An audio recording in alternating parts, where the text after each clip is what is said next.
Supongamos que en tu código tienes una clase anónima, como tal es un objeto. Así que, ¿cómo le harías para implementarle un constructor? Este es un caso muy interesante que me topé cuando estaba haciendo el demo del editor de texto, que si no has visto, lo puedes encontrar en la página del curso. Claro que en este ejemplo con un runnable no hace mucho sentido porque no tienes mucho que configurar. En mi caso, estaba creando objetos tipo action para Swing. Por eso me encanta Swing. Todo el mundo lo ignora porque no se usa a nivel laboral, pero cuando lo practicas, tu habilidad para programar se dispara. Te decía que estaba creando objetos tipo action, que es una clase utilizada para implementar comandos, con la particularidad de que su comportamiento se replica en donde los estés usando. Por ejemplo, si uso un action en un menú y en un botón, al momento de deshabilitarlo, automáticamente deshabilitas tanto el menú como el botón. Mira, te voy a mostrar un pequeño demo para que veas cómo funcionan los actions. Lo que hice es crear un action con el título My Action y se lo asigné a un menú y dos botones. Después, un botón toggle que al presionarlo habilita o deshabilita la acción. Entonces, observa, las acciones están habilitadas y igual en el menú. Si lo selecciono, imprime My Action, igual el botón. Entonces observa cuando presiono toggle cómo los botones y el menú se deshabilitan y cuando lo vuelvo a presionar se habilitan. Súper práctico para mantener coherente el estado de tu aplicación. Bueno, ahora mire este ejemplo. Creo el objeto action y luego lo configuro. Set enabled para deshabilitar la acción y put value para relacionarlo con control P. La acción en sí solo imprime un mensaje. Cuando ya trabajas con muchas acciones, pues esto ya no es tan práctico y fue cuando pensé, ¿no podría hacer toda la configuración de la acción en el mismo código para que quede encapsulado? Y si la configuración la incluyera en un constructor, pero ¿cómo implemento un constructor de una clase anónima? Sí, ya sé, hay muchas formas de hacerlo. Ahorita lo vamos a ver, pero seguro que a ti también te pasa. Surge una duda y ya no se sale de tu cabeza hasta que no la resuelves. La solución, bueno, no la solución, una alternativa es usar bloques de inicialización, una característica de Java poco conocida. Los bloques de inicialización son bloques de código que se ejecutan cuando creas una nueva instancia de la clase. Por ejemplo, si ejecutas este programa, se imprime el mensaje Hola mundo, porque al momento de crear la instancia de prueba, se ejecuta el bloque que imprime Hola y después se ejecuta el constructor que imprime mundo. Está muy loco, ¿no? Este concepto está en el curso. No estaba, pero ya lo incluí y te lo voy a explicar a detalle. ¿Por qué no lo incluí? Pues aquí entre nos, porque apenas me entero que existen. Sabía de los bloques estáticos, pero cuando estaba planeando el curso, pensé que podría confundir a los alumnos en vano y después se me olvidó. Hasta ahora que surgió esta pregunta, pues resulta que también existen los bloques de instancia. No son una característica indispensable de Java, pero primero hablemos de cómo funcionan y después tratamos los temas filosóficos. Regresando a la pregunta inicial, ¿cómo implementar el constructor de una clase anónima? Pues la respuesta es que no es posible, porque es anónima. ¿Qué nombre le vas a poner al constructor? Lo que sí puedes hacer es implementar un bloque de inicialización. Observa esta alternativa para crear mi acción. No sé tú, pero a mí me gusta. Se ve elegante. Ahora estoy encapsulando la creación y configuración del objeto. Si muevo el código, se va junto con toda la inicialización, la cual es interna. Un objeto encapsulado. Solo que hay un inconveniente. No puedes ponerle parámetros. ¿Podrías hacer esto dentro de un método? Sí. La clase anónima es una clase anidada. Por lo tanto, puede ver las variables del método y la clase donde está declarada. Pero mejor hablemos de los bloques de inicialización desde el punto de vista del lenguaje, donde tenemos bloques estáticos y de instancia. Si escribes static antes del bloque, entonces es un bloque estático y es análogo a las variables estáticas. El bloque estático se ejecuta una sola vez al momento de cargar la clase en memoria. El bloque que no tiene static se llama bloque de instancia, porque se ejecuta cada que creas una nueva instancia de la clase. Al final, se ejecuta el constructor, siempre en este orden. No importa si declaras el bloque estático al final y el constructor al principio. Observa. Primero imprimió static block, que es el bloque estático. Después escribió hola, del bloque de inicialización. Y finalmente mundo, del constructor. Pero si yo pongo static al final y el constructor al principio,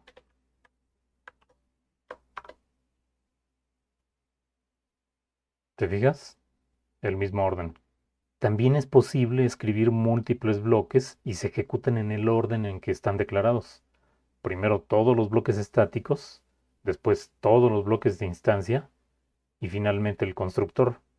Pero, ¿en qué orden se ejecutaría el código si la clase se deriva de otra? Observa. Ahora tengo dos clases. Una clase base con sus respectivos bloques y una clase derivada de base también con sus respectivos bloques. Entonces, ¿en qué orden se ejecuta el código? Si lo piensas, lo puedes deducir. La clase base debe existir antes de la derivada. Así que primero se ejecutaría el bloque estático base y después el bloque estático derivado. Ya tenemos las dos clases en memoria. Del mismo modo, pues esperaría que primero se inicialice la parte base de la instancia, así que debería seguir el bloque de instancia de la clase base y después el constructor de la clase base y finalmente lo que corresponde a la clase derivada, el bloque de instancia y después el constructor. Todo bien, ¿ok? Ahora vamos a hablar de la parte filosófica. Déjame empezar diciendo que para mí este es un tema de Java avanzado. Por avanzado no me refiero a la idea clásica de que solo las mentes superiores tienen acceso a este conocimiento. Avanzado significa algo que requiere dominar conocimientos previos para poder comprenderlo. O, como en este caso, algo que solo es utilizado por programadores experimentados y no precisamente porque sea difícil. Esto te lo menciono para que no vayas a pensar que te estoy exhortando a que a partir de hoy todo lo hagas con bloques. No, de hecho nunca es necesario que los uses. Ahora te voy a decir por qué. Filosofemos entonces. ¿Por qué existen los bloques de inicialización habiendo constructores? Pues vete a saber. No lo sé. Por algo será. Recuerda que el lenguaje Java está inspirado en C++, y como tal hay muchas cosas que a lo mejor no hacen sentido, pero lo implementaron porque así se usaba en C++. Por ejemplo, recordarás que para declarar los valores de un arreglo, los puedes separar con coma, y al final puedes dejar una coma, y es válido. ¿Por qué? Bueno, pues porque había quien escribía grandes listas, y es más práctico no estar cuidando que al final no haya coma. Yo los uso mucho hoy en día. Cuando estoy haciendo listas y voy agregando valores, es más práctico dejar una coma al final. También funciona con los enum. Y funciona perfecto. Entonces, cuando quieres agregar una opción de, simplemente le das Enter y agregas el nuevo renglón. Suena tonto, pero cuando estás haciendo un código con listas largas que estás actualizando constantemente, créeme que lo agradeces. Esto, por ejemplo, para mí me parece una característica de Java avanzado, no porque sea difícil de comprender, sino porque le sirve a los programadores que están día a día trabajando con listas de valores, a diferencia de los principiantes que a lo mejor no las usan, o que solo necesitan poner 3 o 4 opciones. ¿Por qué estoy mencionando esto? Pues porque es un tema parecido. ¿Por qué se puede poner coma al final de una lista de valores? Pues porque sí. Otro ejemplo. Cuando declaras un arreglo, ¿Deberías poner los corchetes con el tipo o deberías hacerlo con la variable? Ambos son válidos. ¿Cuál es la manera correcta? Pues no hay una respuesta, porque ambos son igual de correctos. El lenguaje simplemente ofrece flexibilidad. ¿Por qué habría de obligar a un programador a hacerlo de una manera si la otra se entiende igual? Incluso lo puedes hacer en ambos lugares. Este ejemplo es perfectamente legal. Int corchete, b corchete, es igual a new int. Interesante, ¿no? Técnicamente hablando, estoy declarando una variable tipo int array que se llama b y que a su vez es un array, es decir, un arreglo de 2 dimensiones. Por supuesto, yo no lo haría en la práctica porque solo voy a confundir y confundirme, pero de que se puede, se puede. Entonces, ¿por qué los bloques de inicialización? Pues de entrada te respondería que es el mismo caso. Tal vez lo podríamos ver de esta manera. Aquí estoy declarando un valor inicial para el campo X, pero eso se tiene que ejecutar en algún momento, ¿no? Si tú depuras la creación de este tipo de clases, te vas a dar cuenta que el debugger recorre todos los valores iniciales antes de llegar al constructor. Bueno, pues de alguna manera lo que estás haciendo es un bloque de inicialización, ¿no te parece? Porque también podrías hacer esto. Ahora estoy declarando el campo y su valor inicial lo estoy poniendo en el constructor. Al final es lo mismo. ¿Cuál es la forma correcta? Pues depende de cada quien. A mí me parece más legible poner un valor inicial, porque si tuviera declarado 100 campos, se me hace más manejable ver la variable y su valor inicial que tener que revisar el constructor, sin mencionar que puede haber varios constructores. Lo único que quiero decir es que hay alternativas para hacer lo mismo y son igual de válidas. Todo esto te lo menciono porque así como puedes declarar un campo con un valor inicial, también es posible que declararas una variable pero cuyo valor inicial no lo puedes expresar solo con una expresión. Por ejemplo, vamos a imaginar que quiero declarar una colección con valores iniciales. List string list. Y después bloque de inicialización. List es igual al new linked list y sus respectivos add. ¿Qué te parece? ¿Habías visto un código así antes? ¿O por qué no mejor inicializo la colección en la declaración? Se ve bonito, ¿no? Ya me emocioné porque esto no lo había hecho nunca, pero se ve bien. En casos como este, lo que siempre he hecho es inicializar la colección en el constructor, pero imagina que estás trabajando con una clase muy larga que tiene muchos campos declarados. Se me hace más intuitivo ver la declaración de la colección seguida de su inicialización a tener que buscar en el constructor que a lo mejor se encuentra declarado varias páginas abajo. Esto que te estoy mostrando no lo vi en ningún lugar, ¿eh? A lo mejor estoy mal, pero lo que quiero decir es que es una característica que podría ser útil. Pon mucha atención que estoy poniendo solo un código muy pequeño y muy simple. Imagínate si pongo todo un algoritmo con ciclos y condiciones y llamadas a métodos, pues va a ser peor la solución que el problema. Y después de este ejemplo, yo creo que ya sale sobrando hablar de los bloques estáticos, porque es más o menos el mismo caso.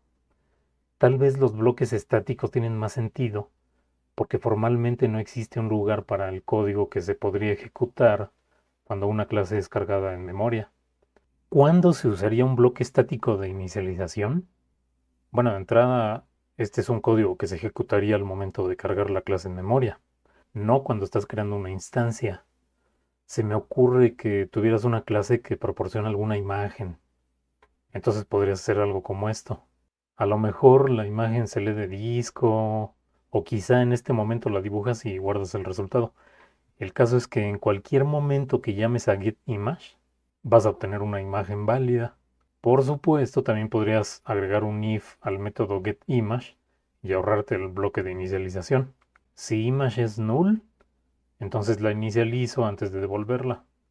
Seguramente en este momento habrá varios preguntándose, entonces, ¿cuándo se usan estos bloques de inicialización? Pues de entrada te podría decir que yo no recuerdo haber visto estos bloques en algún proyecto. Mientras te platico esto, yo también me lo cuestiono. Me puse a buscar en mis proyectos si tenía un bloque estático y me encontré dos casos. Ya ni me acordaba. El primero es una pequeña librería que, por cierto, ya he mencionado. Ahí en YouTube hay un video titulado Me aburrí de Hibernate, donde al final uso una alternativa para guardar en la base de datos. Bueno, pues en esa alternativa hice una clase que contiene un map para saber el tipo de datos dependiendo de su clase. Es algo como esto. Entonces, como es una colección final, en el código estático inicializo el tipo de datos para cada clase integer, string, etcétera. Y el otro caso es parecido. Es de un proyecto diferente, pero lo usé para convertir tipos de datos, algo como esto. Entonces, en esta colección, dependiendo si es double, integer, etcétera, obtengo el convertidor de datos para este tipo. Son los únicos casos que me encontré. Y como ya te dije, pude haber hecho lo mismo sin un bloque estático. Así que, entonces, ¿por qué están ahí? Bueno, ya lo hablamos. Es una característica del lenguaje. Ahí está. ¿Por qué no mejor usar bloques de inicialización en lugar de constructores? Imagínate que cada variable de tu clase la inicialices después de declararla con un bloque de inicialización. ¿Te imaginas el mugrero de código mezclado con declaración de campos que vas a producir? Yo siento que poner muchos bloques de inicialización te va a resultar en un código bastante oscuro. Finalmente depende de ti, de que tengas un buen motivo y una buena justificación. Ahora te das cuenta por qué lo considero un tema de Java avanzado. ¿Cómo es posible que casi no se ven los bloques? Pues yo creo que no es de extrañar porque siempre hay alternativas. Por ejemplo, en lugar de usar un bloque estático como ejemplo, puedes hacer lo mismo con un método estático. ¿Te fijas? Este ejemplo tampoco tiene nada de malo. Si lo lees, ya sabes que instance se inicializa con init. Y si quieres ver cómo, pues te vas al método init. Incluso se ve más legible. O por ejemplo, regresemos al problema inicial de los actions. ¿De qué manera se puede hacer lo mismo sin bloques? Pues hay varias formas. Puedo hacer un método que me devuelva la acción. Fíjate que el método como tal está encapsulando todo el código de inicialización. Así que cumple con lo que yo buscaba, ¿no? También podría crear una clase derivada de abstract action. Ahora tengo una clase con un constructor donde le paso todo lo que quiero configurar y ya. Otra forma, ya sin escribir tanto código, podría ser una clase que tuviera definidos los métodos de inicialización como funciones que me permitieran invocarlas en cadena, algo como esto. New myAction.setEnable, .setKeystroke, .setAction, etc. Ah, ahí te va otra. Esta es la que siempre he usado. Cuando tengo una clase anónima que necesita parámetros, lo que hago es esto. Observa que ahora la clase anónima tiene un método que se devuelve a sí mismo. Y con eso lo puedes invocar al final y ya le puedes pasar parámetros. Esta función es como si estuvieras implementando un constructor anónimo. Lo único malo en este caso es que la clase anónima no la puedo reutilizar. Así que si tuviera 20 acciones, pues voy a tener que repetir 20 veces este código. No es práctico, pero es otra alternativa. Entonces, como ya te estarás dando cuenta, no parece que haya algo que no se pueda sin un bloque de inicialización. Tal vez por eso casi nunca los verás. Pero ya que estamos bien metidos en el tema, pues vamos a ver más detalles. ¿Los bloques de inicialización son parte de un constructor? Pues no lo sé. Estrictamente hablando, yo diría que sí. Después de todo es código que se ejecuta como parte de la creación del objeto. Del mismo modo que los valores iniciales de los campos es código que se ejecuta al crear el objeto.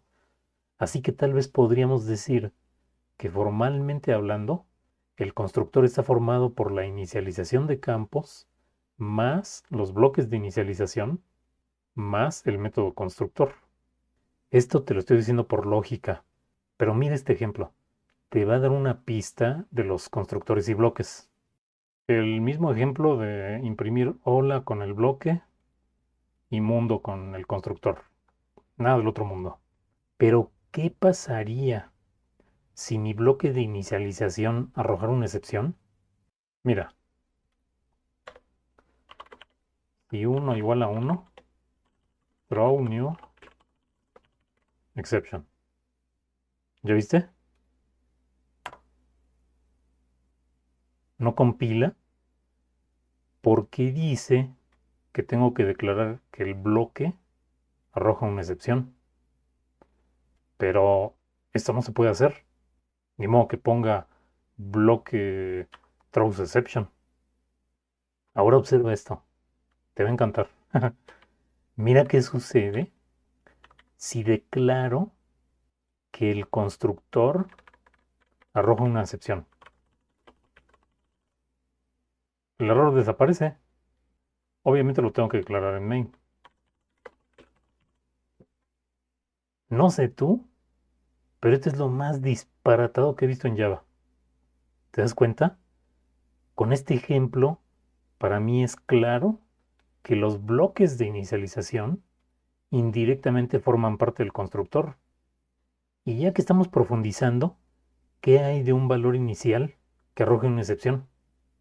Entonces ahora tengo una colección que inicializo con init, el cual arroja una excepción. Y fíjate cómo marca ahí el error. Y de hecho no lo va a compilar. Pues vamos a hacer lo mismo. En el constructor le pongo throws exception. Y mira qué curioso. Es el mismo caso.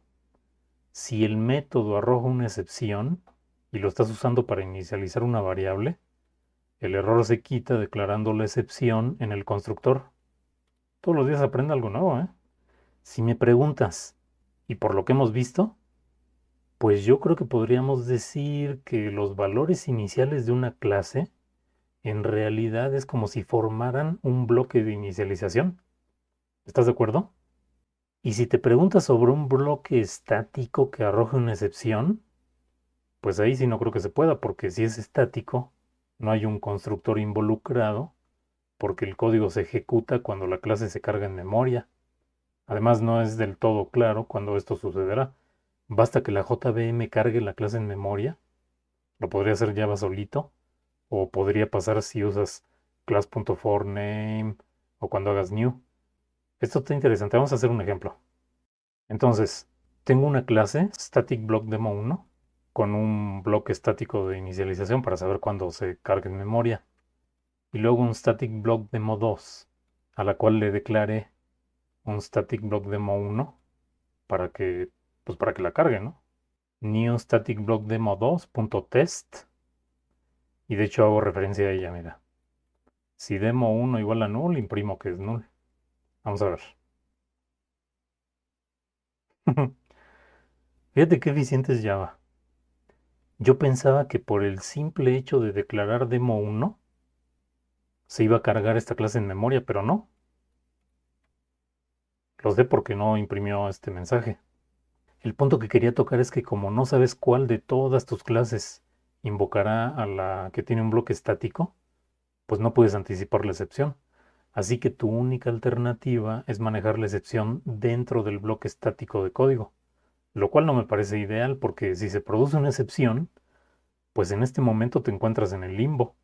Estás en la ejecución de código que técnicamente está fuera de la ejecución normal del programa, así que no puedes detenerlo y no sirve de mucho poner el valor inicial a null, por ejemplo, porque también se asume que el bloque de inicialización es para que la variable inicializada esté disponible, y si no lo está, pues tu programa va a fallar, o tendrás que hacer una validación del objeto antes de continuar, lo que quita el sentido práctico de haber inicializado el objeto.